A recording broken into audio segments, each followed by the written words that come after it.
अच्छा, आपने बिहार की बात कही, समय बचाने की बात कही, बिहार की टैली चलिए बता देते हैं, फिर उसके बाद आपका कमेंट ले लेंगे। बिहार की आइए बात करते हैं, सबसे ज्यादा निगाहें इसी पर टिकी हुई हैं।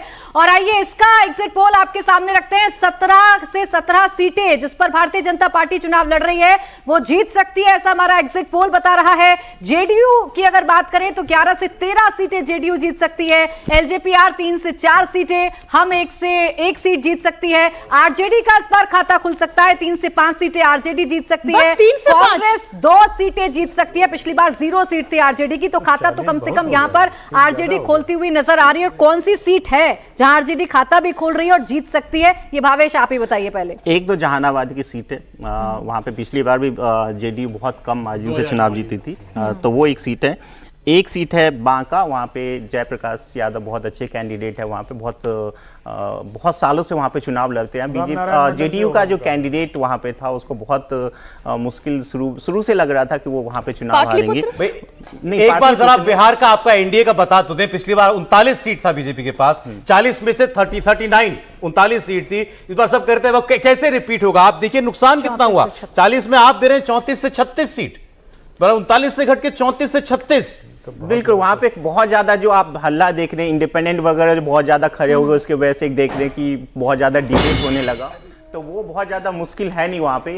जो सीटें जो एक सीट में दिलचस्पी शायद सबकी हो, काराकाट। बीजेपी भी सोच रही होगी क्या करा है यहाँ पर। देखिए, मैं अभी काराकाट को लेके कह रहा हूँ कि वहाँ पे उपेंद्र कुशवाहा को लेकर बहुत ज़्यादा एक्साइटमेंट नहीं है, लेकिन जो पोजीशन का कैंडिडेट है, सीपीआईएमएल का कैंडिडेट है बिहार में, यदि ठीक से आप देखेंगे सीपीआईएमएल, सीपीएम, उन सब का जो इतिहास रहा है, वो सवर्णों जितने भी ओबीसी हैं उन सब के लिए बहुत दुखदाई रहा है। उनके अगेंस्ट में बहुत ज़्यादा अच्छा, जो इंटरेस्टिंग है, जो मैं भी जानना चाह रही हूँ, वो लालू की 2 बेटियों के बारे में जानना चाह रही हूँ, रोहिणी आचार्य के बारे में और मीसा भारती के बारे में। इन दोनों सीटों पर क्या हो रहा है? दोनों सीटें हारे, दोनों सीटें हारे। और सारण। लालू यादव और राबड़ी देवी खुद कैंप लगाया था उन्होंने वहां पे, रातें देखिए, मैं पहले पाटलिपुत्र एक ऐसा सीट है जिसको लेके हर बार चर्चा रहती है कि वहां पे आरजेडी जीतेगी या बीजेपी जीतेगी, लेकिन इस बार भी मुश्किल है। मतलब हाजीपुर की भी एक बार बात कर लें। छोटी सी टिप्पणी कर दूं, काराकाट उपेंद्र कुशवाहा,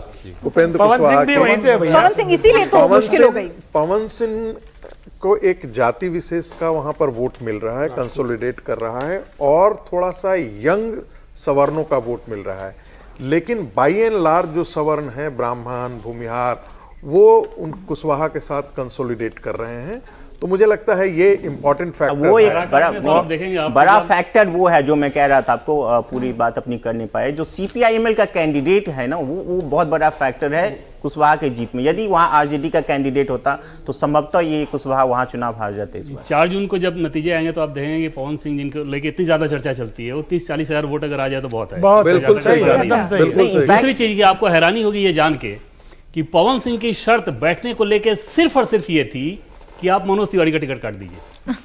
जब वो दिल्ली आए थे और दिल्ली में रात 2:30 बजे तक उनकी बीजेपी के नेताओं के साथ बैठक हुई थी, उन्होंने कहा कि मैं एकदम से अपना कैंडिडेचर वापस ले रहा हूं, आप नॉर्थ ईस्ट दिल्ली से मनोज तिवारी का टिकट आपने दिया, वो टिकट कहाँ का काम इसके अलावा मुझे और कुछ नहीं चाहिए।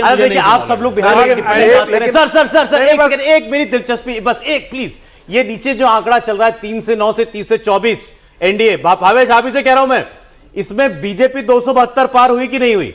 क्लियर मेजॉरिटी बीजेपी हुई या नहीं हुई अभी तक?